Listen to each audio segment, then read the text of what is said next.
호선성가대 귀한 찬양 감사드립니다. 오늘 장로님께서 봉독해 주신 마태복음 13장 24절부터 30절 말씀으로 은혜 나누실 말씀의 제목은요, 알곡과 가라지입니다. 알곡과 가라지. 제목은 굉장히 평범합니다. 그러나 오늘 이 말씀을 통해서 여러분들이 꼭 한 가지 이해하고 개념을 잡으셔야 될 부분이 있습니다. 잘 들어주시기 바라겠습니다. 자, 우리 성도님들 천국에 가고 싶으시죠? 왜 대답이 없으세요? 자, 그래서 우리가 열심히 지금 신앙생활을 하고 있습니다. 자, 천국은, 우리가 가고자 하는 그 천국은 어떤 곳이냐 할 때 아주 좋은 곳이겠죠. 거기는 걱정, 근심이 있어요, 없어요? 없죠. 참된 평화와 안식이 있는 곳입니다. 누구나 이 천국이라고 할 때에는 이의가 없어요. 공통적으로 천국은 기쁨, 즐거움, 감사, 찬양, 여러 가지 어떤 좋은 미사역으로 다 표현하고 거기에 다 고개를 끄덕끄덕합니다. 근데 누구나 동의하는 그 천국에 대해서 예수님은 계속 설명을 해요.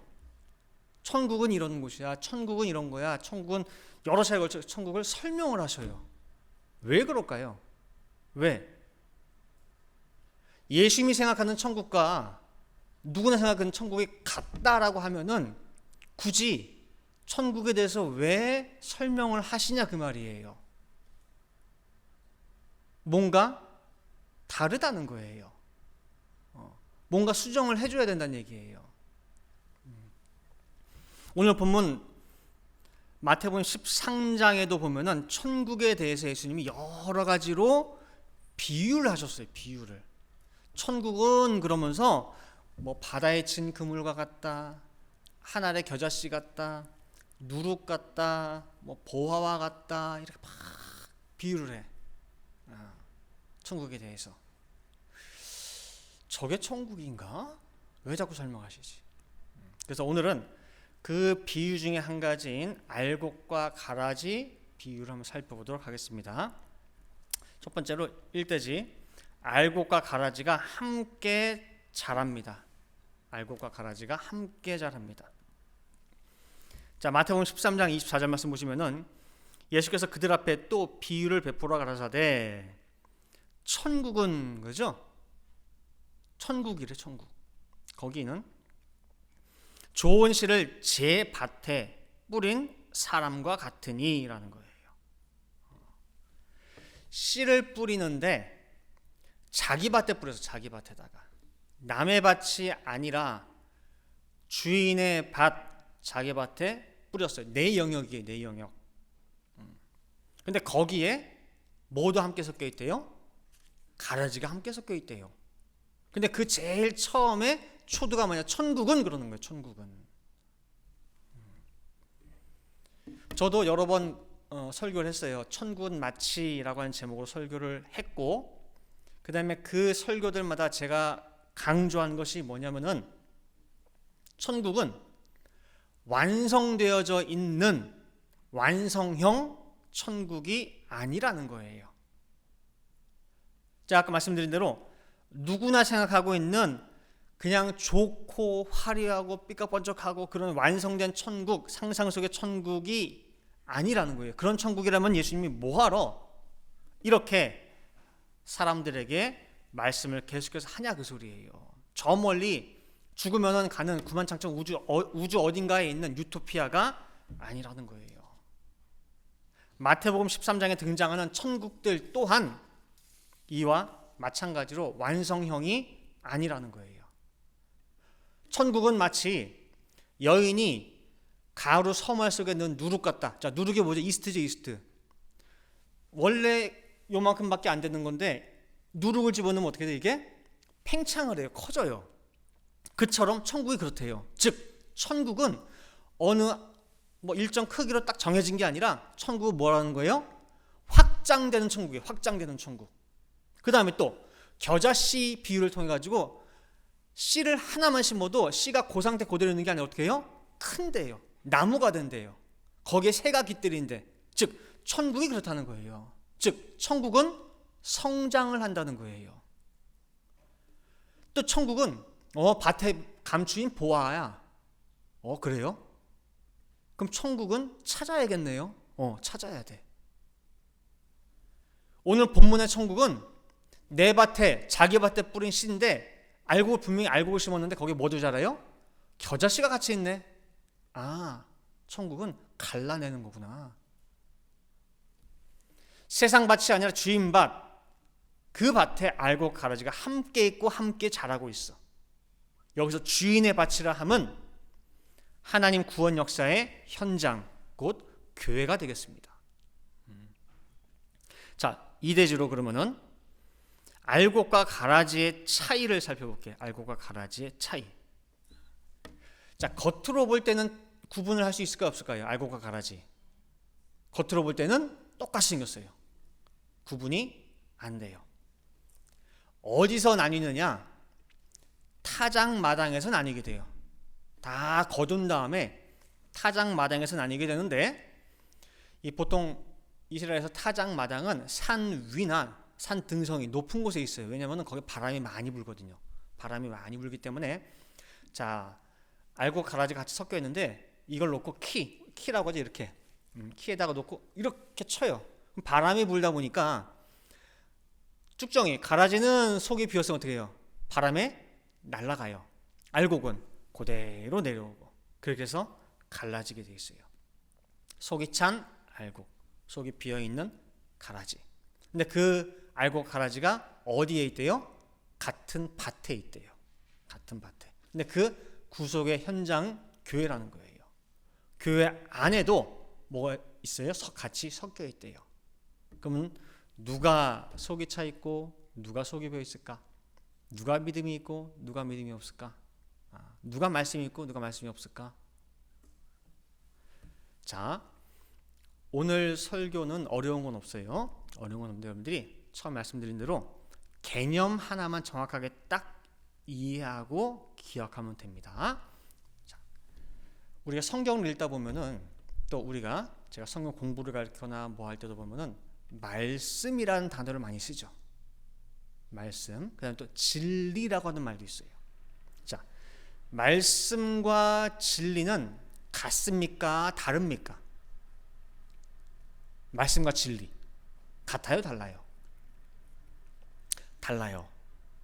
그럼 어떻게 달라요? 어떻게 설명하실래요? 자, 요한복음 1장 1절 보세요. 태초에 말씀이 계시니라 그랬어요.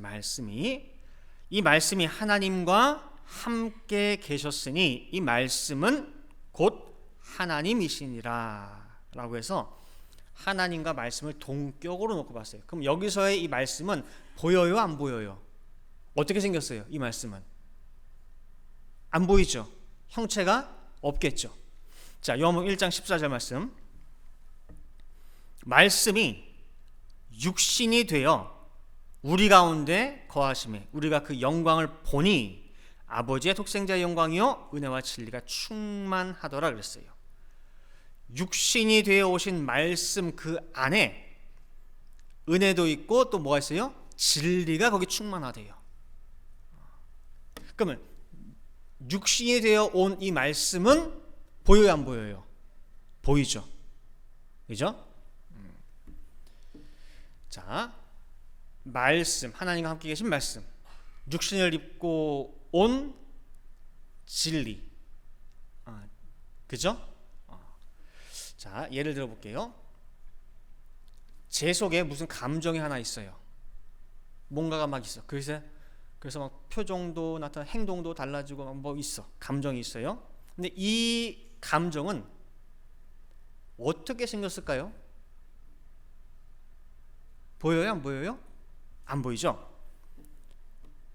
근데 이것을 표현을 하기 위해서 얘기를 해요.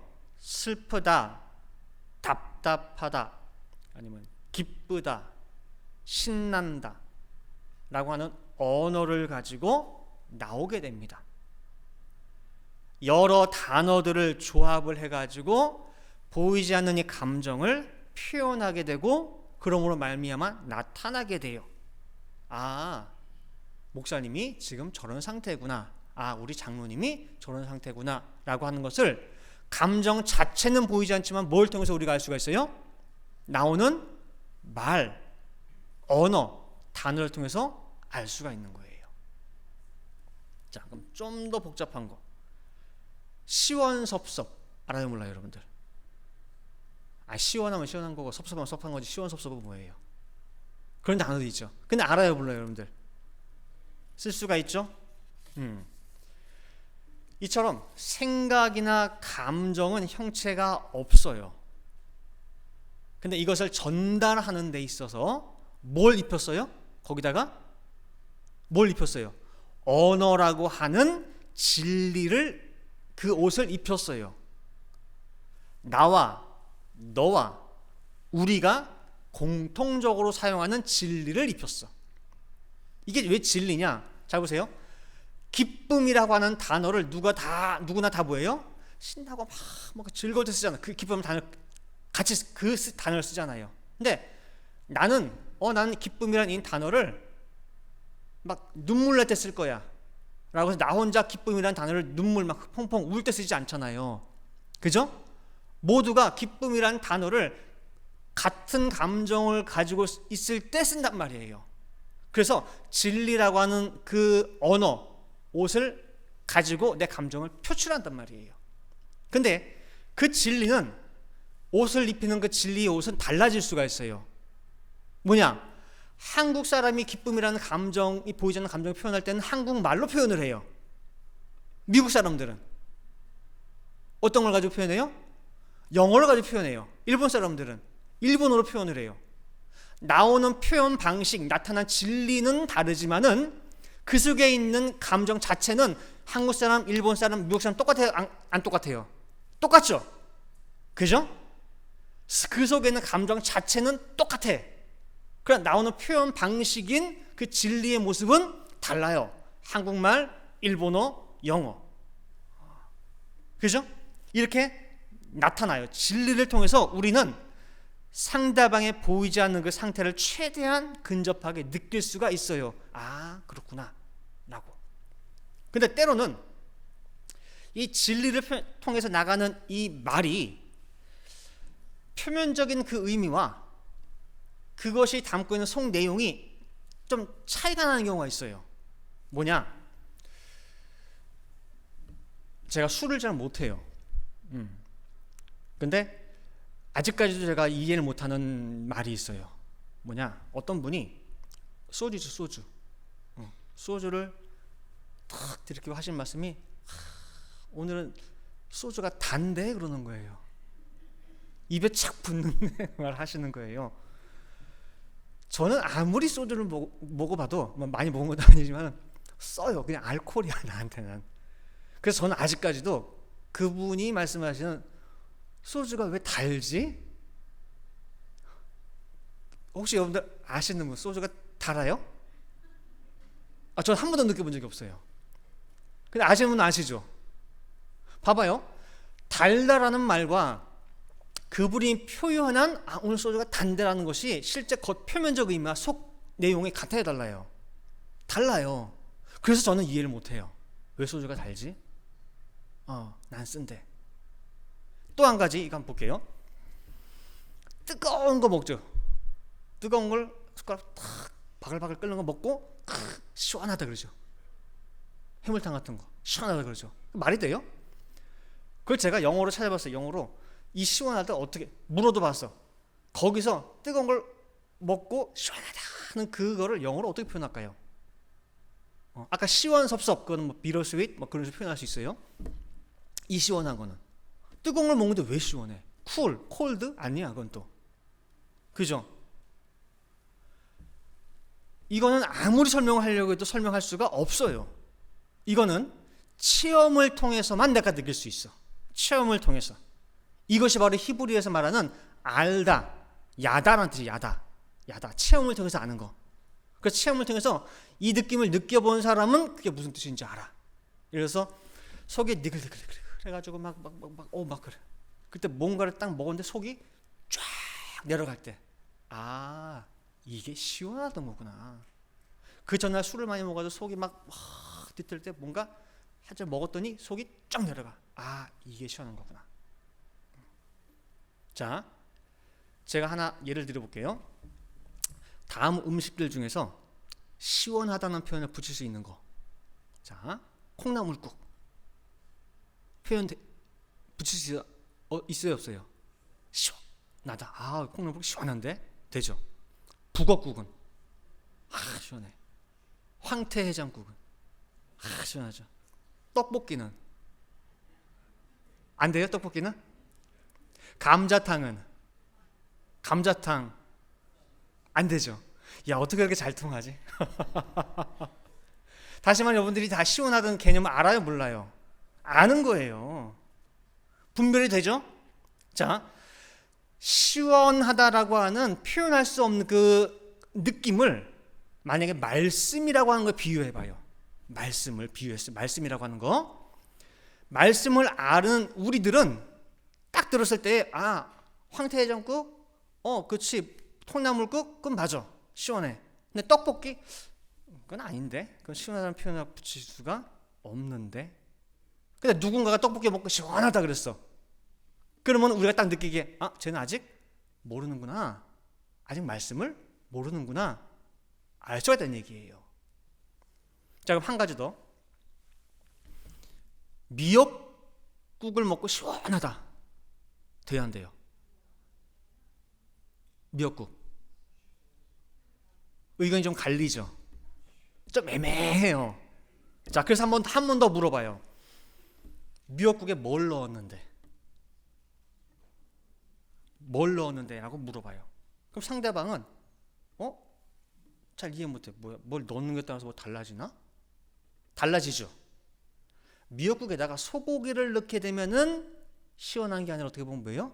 감칠맛이 나요. 근데 미역국에다가 조개랑 홍합이랑 해산물을 탁 막 넣고 그러면 어때요? 시원해요. 이게 시원한 걸 아는, 어떤 말씀을 아는 너무나 당연한 대답이 나오는 거예요. 구분도 가는 거예요. 미역국 시원할 수도 있고 안 할 수도 있어. 뭐에 따라서? 재료에 따라서 분별이 되는 거, 분별이. 그쵸? 이처럼 인간의 언어 안에서도 한계가 있어요. 시원하다 표현 못하죠. 그죠? 소주 달다 표현 못해요. 어떻게? 왜 그런지. 마찬가지로 하늘에 속한 하나님과 함께 하시는 그 말씀, 그거를 최대한 육신을 입고 진리의 옷을 입고 통해서 전달은 했지만은 수월하겠습니까, 이게? 쉽지가 않은 거예요. 쉽지가 않아. 시편 85편 11절 말씀에 진리는 땅에서 솟아나고, 인간들이 있는 땅에서 있는 모든 재료들 가지고 쓰는 게 진리예요. 진리를 땅에서 솟아나고 의는 하늘에서 하감하였도다. 그래서 의라고 하는 하늘에 속한 그 말씀을 뭐예요? 진리, 땅 것을 가지고 표현하고 있는 거예요, 예수님께서. 그 요한복음 3장 12절 말씀에 내가 땅의 일을 말하여도 너희가 믿지 아니하거든 하물며 하늘 일을 말하면 어떻게 믿겠느냐. 시원하다는 표현도, 달다는 표현도 제대로 이해를 못하는데 체험이 없어서 어떻게 하늘을 내가 고지고대로 얘기하니? 근데 이스라엘 백성들은 예수님이 하시는 말씀을 그냥 고지고대로 듣다가 욕을 하는 거예요. 예를 들어서 예수님이 어떻게든 표현하기 위해 가지고, 야, 이게 시원해. 와, 엄청 시원해. 니들 먹어봐. 라고 해가지고 쭉 마셔버렸어. 그때 알고 봤더니 뭐예요? 뜨겁네? 예수님이 표현한 시원한 거 뭐예요? 아까 우리가 계속 살펴봤던 거 있죠? 뭔가 속이 풀리는 막 그런 거 시원하다고 했는데 끓는 거거든? 근데 그 속뜻을 이해를 못하고 예수님과 다르지. 겉 표면적인 의미만 가지고 시원해? 오케이, 알았어요. 오늘 한꺼번에 쭉 들이켰다가 뭐예요? 다 되었어. 뭐 하는 거예요? 예수 저 새끼 저거 나한테 거짓말했다고, 저거 나 골탕 먹였다고. 그죠? 그러니까 미친놈 취급받는 거예요. 이게 뜨거운 거지 왜 시원한 거니? 요한복음 6장 52절 말씀도 유대인에서 다투어 가로되 이 사람이 어찌 능히 제 살을 우리에게 주어 먹게 하겠느냐 그러는 거예요. 니들이 내 살을 먹고 내 피를 마셔야 영생할 수 있어 라고 하니까 그걸 또 곧대로 들었네. 이 살덩이를 뜯어먹어? 피를 내가 쭉쭉 뽑아가지고 마셔야 돼? 식인종이야 우리가? 그러니까 뭐예요? 저것도 미친놈이라고. 알고가 가라지는요, 겉모습은 똑같은데 그 안에 내용에서 차이가 있어요. 가라지는 결코 그 속에 있는 뜻을 이해를 못해요. 겉만 핥아요. 그 속까지 들어가지를 못해. 그래서 예수님은 이 땅에 와가지고 말이 통하질 않았어요. 답답하고 또 답답하셨던 분이 예수님이에요. 그래서 항상 말씀 끝나고 나면 뭐예요? 이 중에 귀 있는 자는 제발 들을지어다. 듣고 알지어다. 내 소원이다 그러는 거예요. 3대지로 말 너머에 말씀이 있다. 말 너머에 말씀이 있다. 요한복음 1장 1절입니다. 태초에 뭐가 있었어요? 말씀이 계셔요. 그리고 이 말씀이 하나님과 함께 계셨고 이 말씀이 곧 하나님이에요. 그래서 하나님을 내가 알려면은 말씀에 다다라야 돼요. 근데 이 말씀이라고 하는 말이 헬라어로 로고스라고 해요. 로고스. 이 로고스라고 하는 이 말, 헬라어 이 말을 사도 요한이 사용했는데 하나님에 대한 굉장히 독특한 표현이에요. 하나님에 대한 독특한 표현. 사도 요한이 하나님을 어떻게든 설명을 하긴 해야겠는데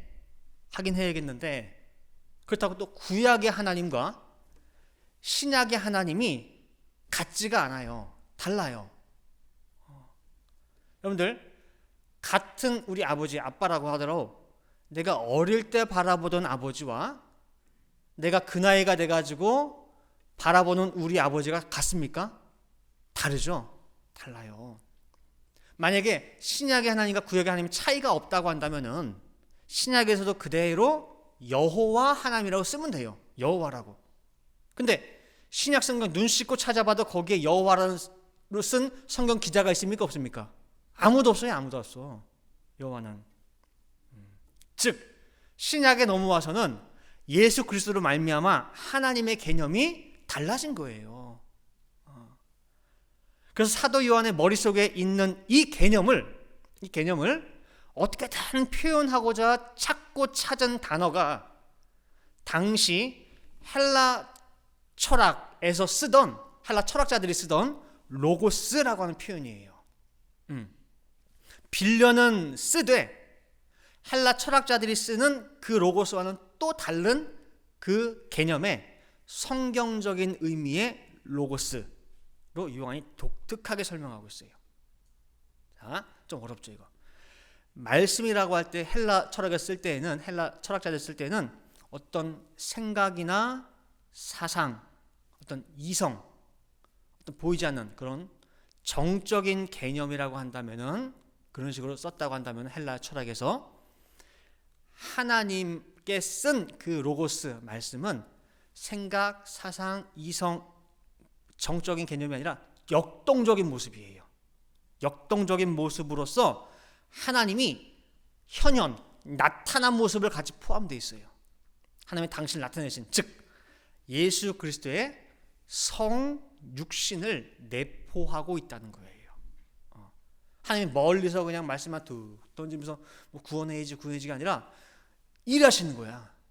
내 백성을 구원하기 위해서 일하시는 그 역동적인 모습을 포함한 게 헬라어예요. 제가 지금 이렇게 로고스에 대해서 말씀이신 하나님에 대해서 설명을 드려도 이게 개념이 완전히 이해되지는 않죠. 당연한 거예요. 내가 이해력이 떨어지냐? 그거 아니에요. 다 똑같을 거예요. 이게 한계예요. 그래서 우리가 어디까지 가야 되느냐라고 할 때 이게 말이 끊어지는 그 자리까지 가야 돼요. 말이 끊어지는 자리. 지금 제가 계속해서 말씀, 로고스라고 하는 요 한 가지를 설명하기 위해서 계속 뭘 하고 있어요? 말을 하고 또 말을 하죠. 그죠?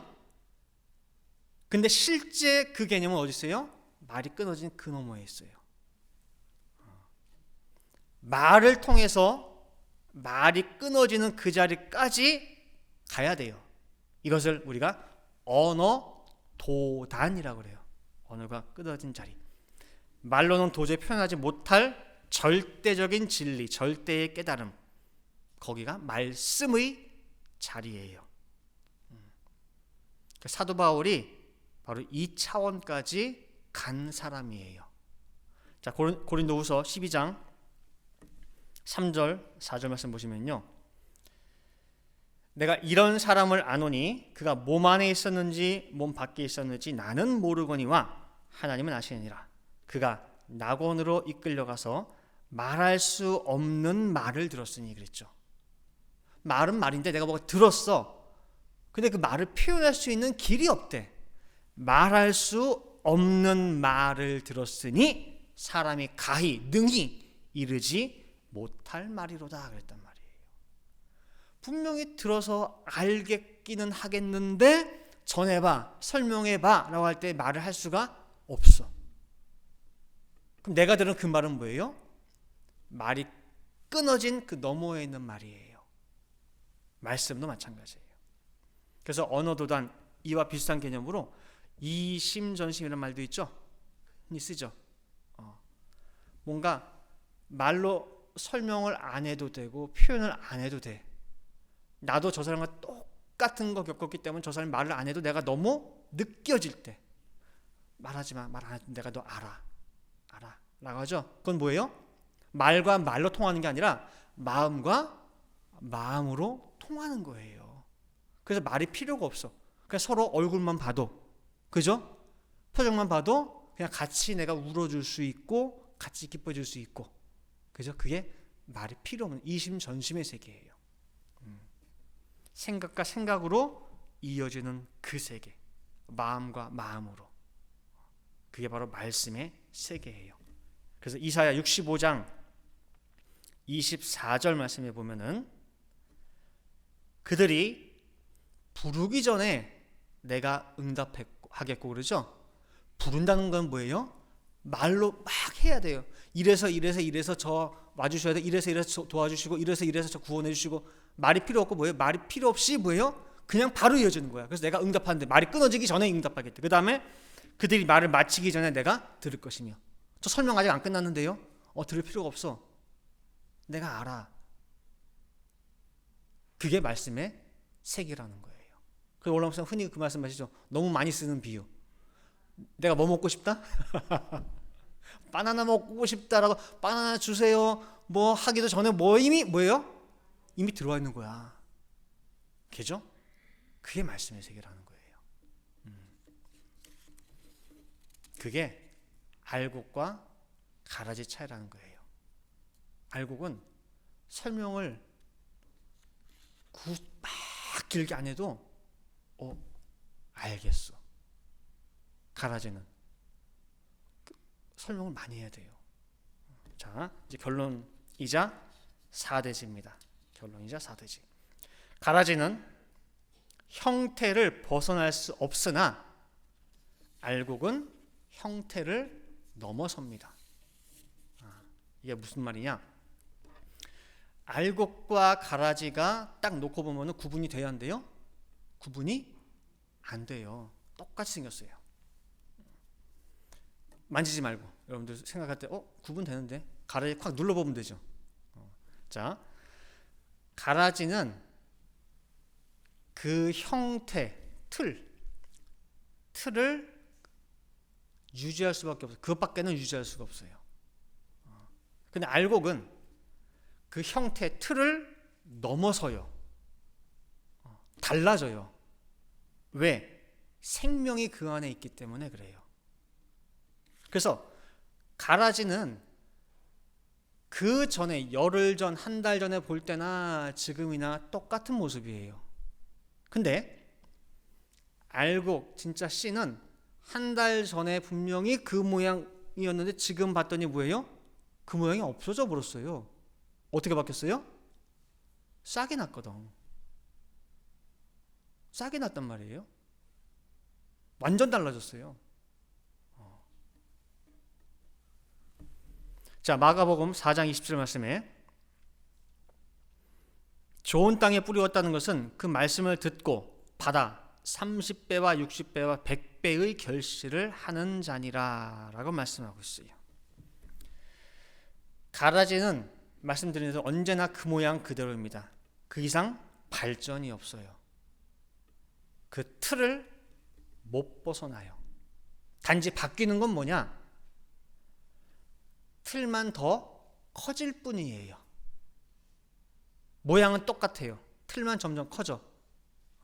왜냐? 들은 거, 배운 거는 많아지니까, 지식은 쌓이니까 틀은 커져요. 근데 여전히 속은 비어 있어서 뜻도 모르고 내용도 이해도 못하고. 앵무새가 주인이 하는 말을 그대로 따라합니다. 점점 지나갈수록 어휘는 늘어날 수가 있어요. 그러나 들은 그대로밖에는 말을 못해요.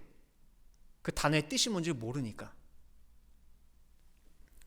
오늘 목사님께서 늘 하시는 말씀이 뭐예요? 제발 말씀 받으면서 뭐 되지 말라고 했죠? 두 가지가 있어요.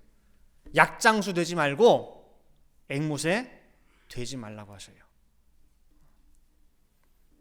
알곡은 작아도 단단해요. 기초가 튼튼해요.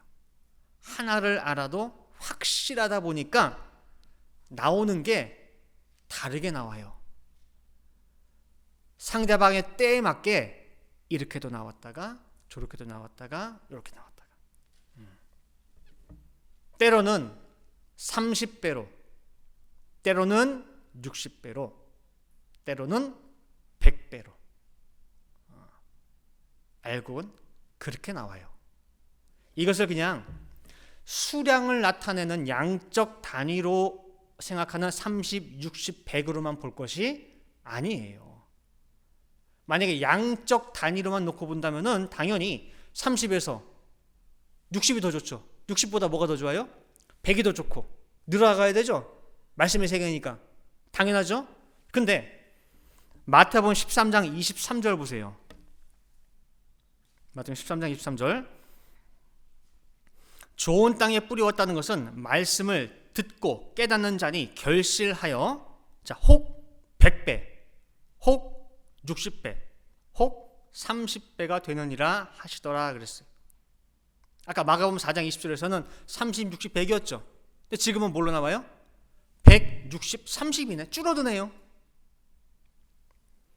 아니 생명의 세계는 늘 전진이고 성장인데 왜 줄어듭니까? 그렇죠? 방금 언급한 대로 생명의 알곡은 그 틀을 깨고 혹은 100으로 혹은 60으로 혹은 30으로 깨닫게 되고 모양이 나타난다는 거예요. 오늘 제목이 알곡과 가라지죠. 구원 역사의 현장, 하나님 밭에는 알곡과 가라지가 함께 있습니다. 그래서 곡식이 익는 거 보면은 알곡도 처음에는 형태만 있는 가라지 과정을 거쳐요. 우리 어르신들 시골에 농사 짓고 하시는 분들 아실 거 아니에요, 그죠? 벼가 이렇게 커요. 처음에 형태를 갖추죠. 가라지 과정을 거쳐요. 근데 그 과정 가운데 눈에는 별로 큰 차이가 없어 보이지만 그 안에 여무는 과정이 있어요. 여무는 과정. 그래서 그 여무는 과정을 통해서 속이 꽉 차가는 거예요. 그래서 우리 성도님들도 이 말씀의 길에 가는 가운데에 절대 가라지 되지 마시고 그 상태에 머물면은 안 돼요. 이렇게 오랜 기간 고생하면서 이 말씀의 길을 달려왔는데 얼마나 원통해요. 그리고 많이 듣고 안다고 속이 차는 게 아니에요. 내가 혹시나 껍데기만 부풀어 오르는 그런 모습은 아닌가. 공갈빵은요, 공갈빵 아시죠? 공갈빵 속은 비어있어. 바늘로 콕 찌르고 누르면 뭐예요? 반은 다 빠져요. 알곡은요, 작아도 알곡이에요. 속에 꽉 차고 단단하고 생명이 있고 확실해요. 마지막으로 디모데후서 3장 14절 말씀.